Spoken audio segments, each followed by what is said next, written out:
Imiterere y'inyubako yari icyicaro cy'ibigo bya leta birimo n'urwego rw'igihugu rushinzwe iterambere RDB cyagarutse mu nteko ishinga amategeko. Ibibazo bishingiye ku myubakire byatumye urwego n'ibindi byabandaga muri iyo nyubako byimuka kugira ngo babanze bayitunganye. Iki kibazo kibaye nyuma y'imyaka 3 yonyine leta iguze iyo nyubako miliyari 42 z'amafaranga y'u Rwanda. Ikigo cy'igihugu gishinzwe imiturire mu Rwanda nicyo cyari cyaremeje ko byari ngombwa kuyigura kugira ngo inzego zayikoreragamo zireke gukodesha.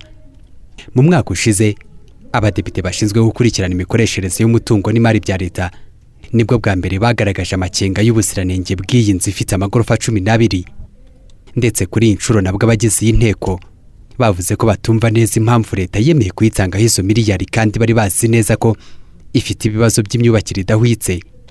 Senateri Evode Uwizeyimana aragihuza n'izindi nzu za leta zihuje icyo kibazo. Hari iki kibazo cy'inyubako bahora batubwira ziri kuri risk yo guhobera ubutaka. Hari inzu yahoze hari ya Rwanda Revenue yahoze ikorera hari ya Rwanda Revenue na komisiyo y'amatora hari ya hafi ya Minafete. Iyo nzu ubu ngubu sinzi niba aho yabaga hari ibihunyira, sinzi igihari. Icyo ni kimwe. Hanyuma nta kintu mbona gishekeje muri ibi ngibi banyakubahwa. Iyi nzu ya RDB sinzi niba na hariya yubatswe hari ikibanza cyo kujyamo inyubako ingana kuriya. Hari ahantu murebe neza murasanga ari mu gisigara cy'ikibanza cya parliament hano. Hejuru yaho hepfo yaho no mugunguza.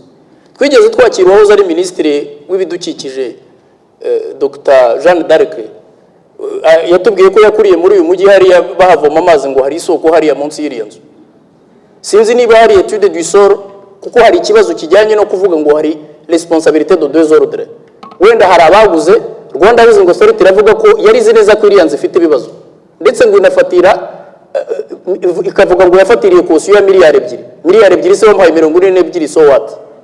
Ubwo se ndahomba ubundi.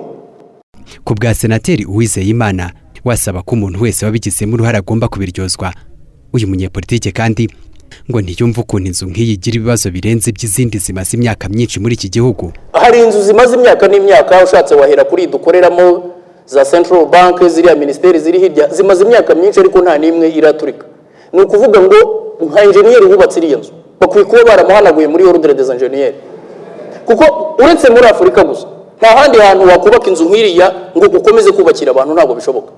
Donc ni ukuvuga ngo wagurishije ashobora kuvuga ati niba inzu mwarabonaga ko idakwije requirement mushaka mwari kureka kuyigura, ariko Rwanda Housing Authority iremera ko iriya nzu yaguzwe izi neza ko ifite ibibazo ngo nyirayo yiyemeza kuzabikosora ngo none byaramunaniye. Nkumva icyo gisubizo baduha. Iki kibazo si ubwa mbere kivugiwe muri iyi ngoro y'inteko ishinga amategeko.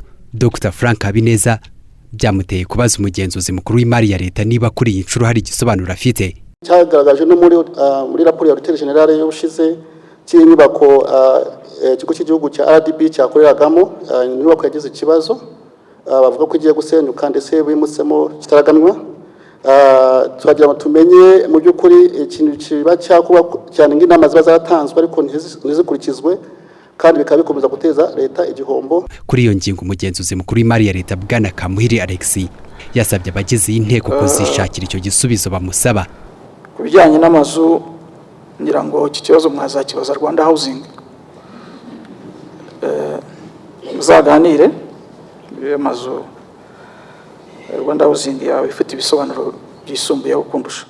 Muri uwo mujyi wo gukurikirana iherezo ry'iki kibazo, Minisiteri y'Ibikorwa Remezo iravuga ko igiye kubanza gukemura ibibazo byose iyi nzu ifite.